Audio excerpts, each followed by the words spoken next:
الذی یربی الناس بصغار العلوم ثم بکبارها، جو مسلمان بچوں کی تربیت کرتے ہیں، پڑھاتے ہیں، پہلے چھوٹے چھوٹے علوم پڑھاتے ہیں، پھر بڑے علوم پڑھاتے ہیں. تو پہلے تعلیم الاسلام پڑھاتے ہیں، دینی تعلیم کا قاعدہ پڑھاتے ہیں، مکتب پڑھاتے ہیں. دوستو وہی ربانی ہے جو صرف بخاری ہی پڑھا رہا، مکتب نہیں پڑھا رہا، اس کے ربانی ہونے میں سوال پیدا ہو سکتا ہے. لیکن الحمدللہ ہمارے جتنے بڑے بڑے علماء ہیں جو بخاری پڑھا رہے ہیں، انہوں نے ہمارے شیخ الحدیث مفتی سعید صاحب، ہم نے دیکھا ایک طرف بخاری پڑھا رہے ہیں، دوسری طرف میزان پڑھا رہے ہیں. اپنے گھر میں بچوں کو کیا پڑھ رہے ہیں؟ شیخ الہند مولانا محمود حسن صاحب دارالعلوم دیوبند میں شیخ الحدیث بخاری پڑھاتے ہیں اور قدوری بھی پڑھا رہے ہیں. بخاری کے ساتھ ساتھ قدوری بھی پڑھا رہے ہیں، بڑی کتابیں بھی اور چھوٹی کتابیں. یہی پہچان ہے آج میرا بانی. مجھے تعلیم کا مسئلہ بہت پسند آیا، بہت پسند آیا کہ مکتب میں جو تعلیم دی جاتی ہے وہ فرض عین ہے. مکتب میں جو تعلیم دی جاتی ہے وہ فرض عین ہے. مدرسوں میں جو تعلیم دی جاتی ہے بڑے بڑے وہ فرض کفایہ ہے. وہ مدرسوں کی تعلیم اگر کوئی حاصل نہ کرے چل سا جائے گا، لیکن مکتب کی تعلیم اگر نہیں حاصل کرے گا تو وہ مسلمان نہیں رہ سکتا، وہ مسلمان نہیں رہ سکتا. مکتب میں سے توحید بتایا جاتا ہے، رسالت بتائی جاتی ہے، آخرت بتائی جاتی ہے، دین کی مضبوطی بتائی جاتی ہے، پاکی اور طہارت بتائی جاتی ہے. مجھے اپنے استاد کا مقولہ یاد ہو، کہتے تھے جتنے مسئلے تعلیم الاسلام پڑھ کر یاد ہوئے، ہدایہ پڑھ کر اتنے مسئلے نہیں یاد ہوئے. تعلیم الاسلام پڑھ کر، اور تعلیم الاسلام اتنی جاندار کتاب ہے، اتنی زوردار کتاب. آپ کو اندازہ ہوگا کہ ہمارے اکابر نے مکتب کی تعلیم، ابتدائی تعلیم، بچوں کی تعلیم پر کتنا اہتمام کیا. مفتی کفایت اللہ صاحب نے انتہائی آسان اور انتہائی سوال جواب مختصر اور بالکل عام فہم زبان میں پورے دین کو تعلیم الاسلام کے سارے حصوں میں سمجھا دیا. وہی تعلیم الاسلام اگر پڑھے. مفتی کفایت اللہ صاحب کا جب انتقال ہوا تو دلی میں جامع مسجد کے پاس بہت بڑا جلسہ ہوا، اور جلسہ ہو رہا، سارے علماء تقریر کر رہے ہیں. تو چھوٹے چھوٹے مکتب کے بچے گزر رہے تھے، تو کہنے لگے یہ جلسہ تعلیم الاسلام والے کا، یہ جلسہ تعلیم الاسلام والے کا، جو تعلیم الاسلام جس نے لکھی ہے اسی کا یہ جلسہ، اسی کی تاریخ کا جلسہ ہو رہا. دوستو ہمارے بچوں کو، ہماری نسلوں کو دین سے آشنا کرنے میں اس کتاب کا بہت بڑا حصہ ہے. اور اسی انداز پر اور نئے نئے نصاب بھی بن رہے ہیں، لوگ بنا رہے ہیں اپنے تجربے. اور ہر نصاب الحمدللہ اچھا ہے، ہر نصاب میں دین پڑھایا جاتا ہے. اور دینیات والوں کا نصاب ہو، آپ کے یہاں کے لوگوں کا نصاب ہو، جو بھی نصاب ہے، بہرحال نصاب کچھ ہو، پڑھانے والا ماہر ہونا چاہیے، پڑھانے والا کھول کر پلا دینے والا ہونا چاہیے. اور میں مکتب کے احتمام میں اور بھی ہو جائے گا. ابھی میں ایک مکتب میں گیا، چھوٹے چھوٹے بچے بیٹھے تھے بند کمرے میں. تو اب چھوٹے چھوٹے بچے غسل تو کرتے نہیں، پیشاب شاہ کے اتنی بدبو اتنی بدبو اتنی بدبو کہ ایک منٹ وہاں ٹھہر نہیں سکا. وہ کھاں میں نے کہا ایک اساتذہ ہی تھے،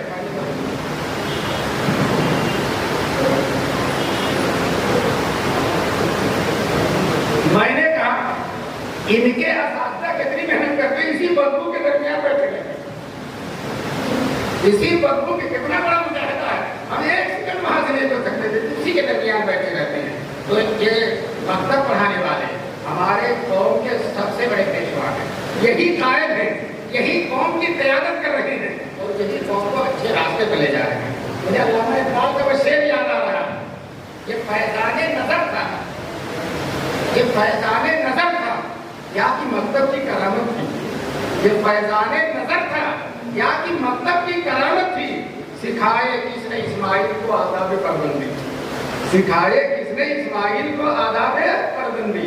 بتائیے چھوٹے سے بچے اسماعیل 6 سال 7 سال 8 سال 10 سال کے نابالغ ہیں، اور ابا خواب دیکھتے ہیں کہ میں اپنے بیٹے کو ذبح کر رہا ہوں، بیٹے کے سامنے رکھتے ہیں تو بیٹا کہتا ہے یا وقی معلومات عمر، ابا جس کا حکم دیا گیا کر گزریے، ستجدنی انشاءاللہ من الصابرین، آپ مجھ کو صابرین میں پائیں گے. آپ ذبح کرنے کے لیے لٹا دیں گے تو میں انشاءاللہ ذبح ہو جاؤں گا، اور 1 منٹ کے لیے بھی تعامل نہیں کروں. اور بیٹا کیا کہہ رہا ہے، ابا چھری تیز کر لیجیے گا، ذرا اپنی آنکھ پر پٹی باندھ لیجیے گا، کہیں بیٹے کا بھولا چہرہ، لاڈلا چہرہ دیکھ کر اس دل میں رحم نہ آ جائے.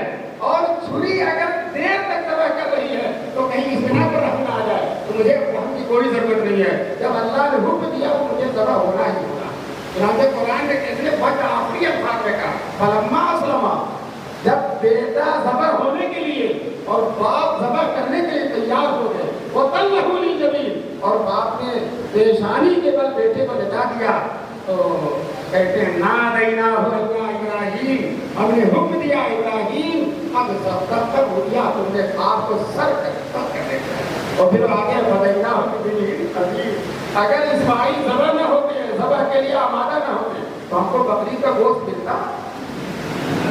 ارے اتنا بقرعید کا جو گوشت کھاتے ہیں وہ کس کا فائدہ ہے؟ حضرت اسماعیل کا اللہ تعالیٰ نے ان کی جگہ پر میڈھے کو قربانی کر دیا، اب میڈھے کی قربانی سنت ہو گئی، قیامت تک سنت و عقیدہ ابراہیم۔ میں کہتا ہوں اس چھوٹے سے بچے کی، اسماعیل کی، باپ نے جو تربیت کی ہے، اسی تربیت کا نام ہے مکتب کی تربیت، اسی تربیت کا نام ہے مکتب۔ آپ، میں بھی ایک جگہ بتا رہا تھا، آپ نے اگر مکتب کی تعلیم مضبوط کر دی ہے، اس کے دل میں اللہ اور اس کے رسول کو بسا دیا ابتدائی میں، تو آگے کوئی بھی تعلیم پڑھے گا، مشرکین کی تعلیم پڑھے گا، یہود و نصارہ کی تعلیم پڑھے گا، غلط ماحول میں جائے گا، مخالف ماحول میں جائے گا، پھر بھی کچھ تو ہو جائے، لیکن انشاءاللہ محمد عربی کا دامن کو نہیں چھوڑے گا، چھوٹے نہ کہیں ہاتھ سے دامان محمد۔ اگر بچپن میں پکڑا دیا جائے وہ دامن تو انشاءاللہ چھوٹنے والا نہیں ہے۔ اس لیے آپ مکتب کے بچوں کو محنت کیجیے اور ان کو دین سکھائیے، دین سے آشنا کیجیے،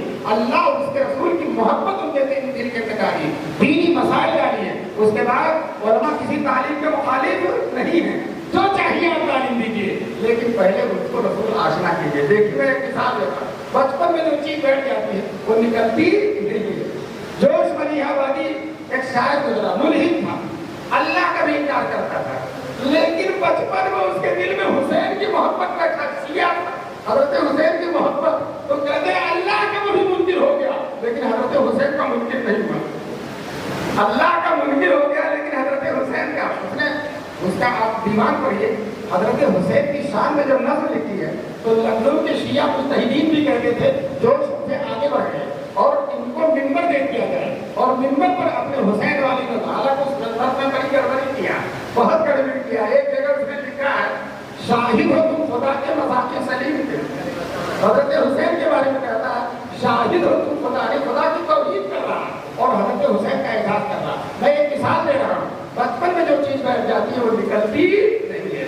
اس لیے یہ مکتب کی تعلیم ہماری علامہ اقبال جو اندلس گئے تھے تو آ کر انہوں نے کہا تھا ان مولویوں کو نہ چھیڑو جو مسجدوں میں مکتبوں میں بچوں کو پڑھا رہے ہیں، ان کو چھیڑو مت، ان کو کچھ کہو مت، ان کے راستے میں رکاوٹ نہ بنو، ان کی توہین نہ کرو اور ان کے کام کو حقیر نہ سمجھو۔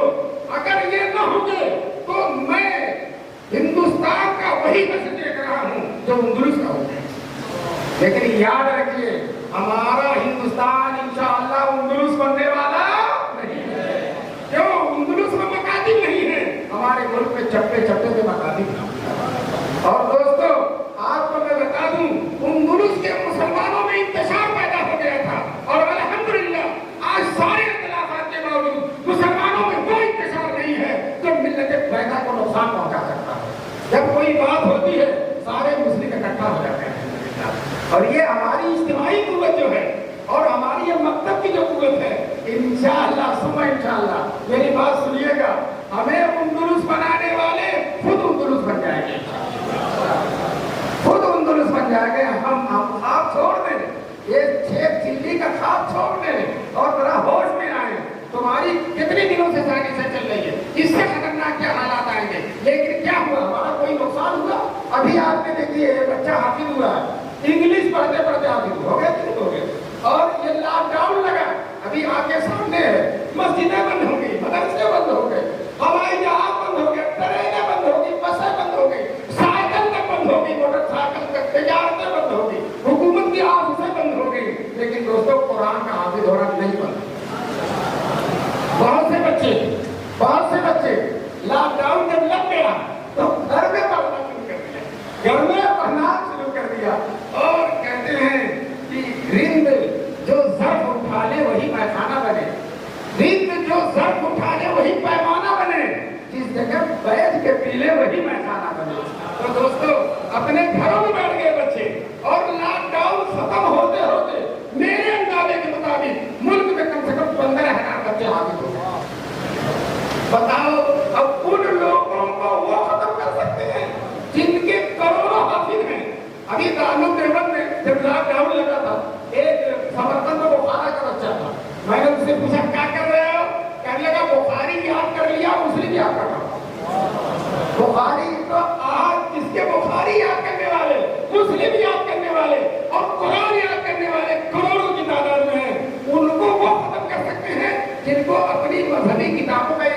اختیار نہیں, جو اپنے مذہب کی حفاظت نہیں کر سکتے, جو اتنے بے بس ہیں, وہ ہمارے مذہب کو کیا برباد کر سکتے ہیں؟ ہمارا مذہب تھا, ہے اور رہے گا انشاءاللہ.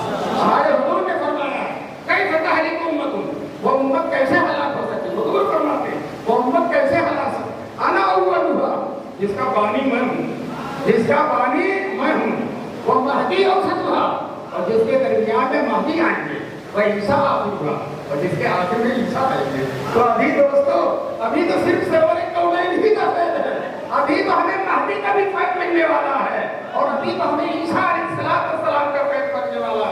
ہمیں مٹانے والے اپنی زندگی کا ساتھ دیتے ہیں. نعرہ تکبیر, علماء دیوبند سر بکف سر بلند, مولانا راشد اعظمی آگے بڑھو, ہم تمہارے ساتھ ہیں. آپ لوگ تو پہلے ہی سے ساتھ ہیں, ہمارے لانا کی ضرورت نہیں. بہرحال میں یہ کہہ رہا تھا کہ ہمارے خلاف سازش کرنے والوں کو اگر یہ پتہ چل جائے کہ ہماری سازش سے یہ اور آگے بڑھتے ہیں, ہماری سازش سے یہ اور آگے بڑھتے ہیں, اگر یہ پتہ چل جائے تو آرام سے بیٹھے, بلا وجہ اتنی محنت نہ کریں. ان کی سازشوں سے ہم پیچھے نہیں جاتے, آگے بڑھتے ہیں. دوستو, گلاب کے پھول میں کھاد جتنی زیادہ ہوگی, خوشبو اتنی زیادہ ہوگی. تو تمہاری سازشیں ہمارے دین کے گلاب کے پھول کے لیے کھاد بن جاتی ہیں, اور ہمارا دین انشاءاللہ چمکتا رہے گا, دمکتا رہے گا. دوستو, اس دین کو کچھ ہونے والا نہیں ہے. حدیث میں حضور صلی اللہ علیہ وسلم ہمارے لیے کتنے اطمینان کی بات فرمائی. حضور نے فرمایا مومن کی مثال کھیتی کے پتلے پودے کی طرح. صحیح حدیث ہے, کھیتی کے پتلے پودے کی طرح. ہوا چلتی ادھر گر جاتا ہے, ادھر گر جاتا ہے, لیکن پھر اٹھ جاتا ہے, پھر اٹھ جاتا ہے, انگڑائی لے کر کھڑا ہو جاتا ہے, اور یہاں تک کہ منزل مقصود تک پہنچ جاتا, اس میں غلہ آ جاتا, کسان کاٹ کر اپنے گھر لے کے چلا جاتا. اور اللہ کے دشمنوں کی مثال سنوبر کے درخت کی طرح ہے, ارجن کے درخت کی طرح ہے. موٹی موٹی شاخیں ہوتی ہیں, ہوا ہلاتی نہیں ہے, لیکن ایک دن اکھڑ جاتا ہے. تو دوستو, ہم ہل تو سکتے ہیں, اکھڑ نہیں سکتے, اور ہمارے دشمن چاہے نہ ہلیں لیکن اکھڑ جاتے ہیں. سب کچھ اللہ کی قدرت میں ہے. تعز من تشاء وتذل من تشاء, تؤتی الملک من تشاء وتنزع الملک ممن تشاء. اس کی قسمت کے راز کو وہ جانتا, اس کی قدرت اور حکمت کے راز کو وہ جانتا ہے. کب تک کون ہے, کب تک کون نہیں ہے, لیکن ایک دن آئے گا کہ یہ ہو جائے گا فرعون. ایک دن آئے گا, یہ ہو جائے گا فرعون تھا, صداد تھا, نمرود تھا, قوم عاد تھی, قوم ثمود تھی, لیکن پھر ایک دن وہ آیا فقضی دابر الذین ظلموا والحمد للہ رب العالمین. ظالموں کی جڑ کٹ کر ختم ہو گئی. ہم ظالم نہیں, ہم ہندو مسلمان دونوں سے محبت کرتے ہیں. ہمارے حضور سب سے محبت کا پیغام انہوں نے سکھایا. اسلام دین رحمت ہے. ہمارے حضور جس طرح سے مسلمانوں کے لیے تڑپتے تھے, اسی طرح سے نئے مسلموں کے لیے بھی تڑپتے تھے, اور اتنا تڑپتے تھے, اتنا پریشان ہوتے تھے کہ اللہ تعالیٰ کو تسلی دینے کی ضرورت پڑی. اللہ کے قرآن میں فرمایا لعلک باخع نفسک علی آثارہم ان لم یؤمنوا بہذا الحدیث اسفا. اے نبی, لگتا ہے کہ اسلام ان غیر مسلموں اور اسلام کے نہ ماننے والوں کے غم میں آپ اپنے آپ کو بھلا کے افسوس کرتے ہوئے اگر یہ ایمان نہ لائے. تو حضور تو ان کے بھی ایمان لانے کی فکر کرتے, ان کے ایمان نہ لانے سے بولتے تھے. حضور تو چاہتے تھے وہ بھی جہنم میں نہ جائیں. جب ہماری حکومت آتی ہے, پوری دنیا سکون کے ساتھ آتی ہے. ہم ذمیوں کے ساتھ بھی, ہمارے حضور نے فرمایا ذمی جو جزیہ دیتے, لہم ما لکم وعلیہم ما علیہم, ان غیر مسلموں کو وہی حقوق ملیں گے جو مسلمانوں کو ملیں گے, اور ان کو وہی داروگیر ہوگی جو مسلمانوں کو ہوگی. بالکل حقوق ملنے میں اور داروگیر ہونے میں دونوں کے دونوں برابر. اسلام رحمت کا سایہ ہے. ہندوستان میں آیا اسلام, اور اسلام نے ہندوستان کو جنت کا گہوارہ بنا دیا. اس معنی کر کے گہوارہ بنا دیا کہ الحمدللہ یہاں تہذیب ہے, تمدن ہے. ہمارے آنے سے پہلے عمارت بنانے کا کچھ طریقہ نہیں. شاہجہاں نے لال قلعہ بنا دیا, تاج محل بنا دیا, بڑے بڑے راجگیر پیدا ہو, بڑی بڑی عمارتیں بن گئی. کھانے پینے کا بھی سلیقہ نہیں تھا. ایک صاحب ہیں جو ہے بہت بڑے دلی کے شاعر تھے غالب کے زمانے میں, تو غالب وہ غیر مسلم تھے مسلمان ہو گئے. تو غالب سے کسی نے پوچھا کیوں مسلمان ہوئے؟ پلاؤ کی خوشبو سن کر مسلمان ہو گئے. یہ پلاؤ جو ہے نا یہ ہم تو اللہ نے ایمان کی برکت سے رہنے کا بھی سلیقہ کیا, کھانے کا بھی سلیقہ ہے. یہ جو مجمع بیٹھا ہوا, اگر یہ مجمع اہل ایمان کا نہ ہوتا تو آپ دیکھتے کتنی بدبو ہوتی, اس میں کتنی بدبو ہوتی. لیکن الحمدللہ چاہے وہ صاف ستھرا پہنے ہو, لیکن ایمان کی خوشبو الگ ہی ہوتی ہے, ایمان کی چاشنی الگ ہی ہوتی ہے, ایمان کی بشاشت الگ ہی ہوتی ہے. اللہ تعالیٰ مولانا عبدالماجد صاحب کو جزائے خیر دے کہ اتنے سارے علماء کو اکٹھا کیا اور ان کی حوصلہ افزائی کی. آپ نے ملت کی دردمندی اور قیادت کا حق ادا کیا ہے. اللہ تبارک تعالیٰ پوری ملت کی طرف سے, پورے آندھرا پردیش کی طرف سے آپ کو بہترین اجرا دے. اور یہ علماء جو آئے ہیں یہ اپنی اپنی جگہ پر ہر ایک ستون ہے, ستون. جیسے ان ابراہیم کان امتن, ابراہیم امت ہے, تو الحمدللہ ہماری امت کا ایک ایک عالم اپنی جگہ پر مستحکم اور مضبوط ہے اور اپنی جگہ پر بہت اہم ہے.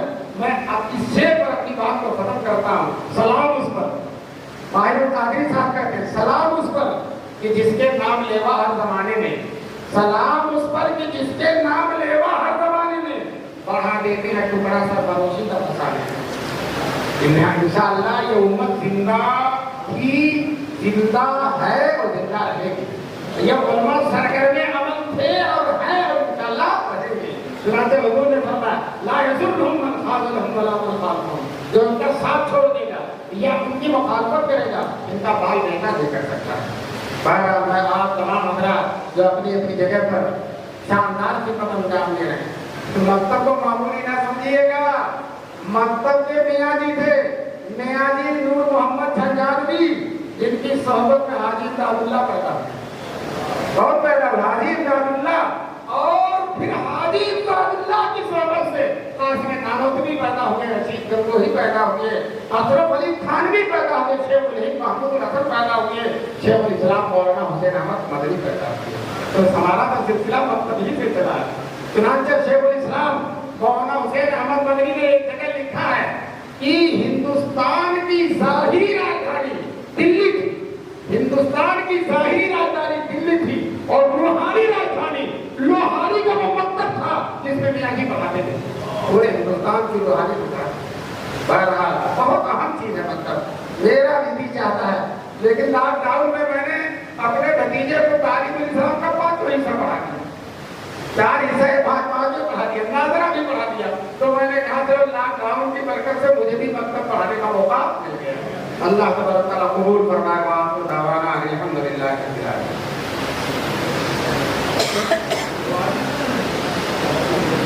دعا سے سب جنرل سیکرٹری ضلع قانون حافظ عبدالسمیع انصار سے درخواست ہے کہ وہ حضرت شک کو پیش کریں. بسم اللہ الرحمن الرحیم و بہ نستعین.